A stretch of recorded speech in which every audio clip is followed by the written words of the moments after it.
জি, আপনার কাছে আবার আসবো। আমাদের দর্শকের যে প্রশ্ন ছিল, তিনি বলেছেন যে তিনি শ্বশুরবাড়ি থেকে যে তাকে হাদিয়া দেওয়া হচ্ছে ফার্নিচার, তিনি চান নাই, বাধ্য করেন নাই, জোর করেন নাই, কিন্তু তাকে দেওয়া হচ্ছে।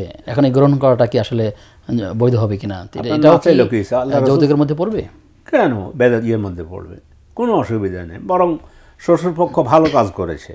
সেটা হচ্ছে আল্লাহ রাসূল নিজেই তো ফাতেমা রাদিয়াল্লাহু তাআলা আনহাকে বিয়ে দেওয়ার সময় এভাবে তখনকার সময়ে আসবাবপত্র যেগুলো ছিল, ফার্নিচার যেই টাইপের ছিল সেটা দিয়েছেন। তো এটা দেওয়া তো, আপনি হাদিয়া দিলে তো আর হাদিয়া ফিরিয়ে দেওয়া তো বরং কোরআন হাদিসের আলোকে নিষেধ। ফলে আপনি এটা গ্রহণ করেন। ফার্নিচার যদি দেয়, আপনি চান আলহামদুলিল্লাহ, এটাই হলো নিয়ম। চাইলেন না, না চাওয়ার পরে শ্বশুরপক্ষ এভাবে দিলে এটা হাদিয়া হিসাবে দিয়েছে। আর আসাস বলা হয় এটাকে, অর্থাৎ বিবাহ পরে পাত্রীর পক্ষ থেকে যদি এভাবে ঘরের জন্য ফার্নিচার দেওয়া হয়, নেওয়া জায়েজ আছে।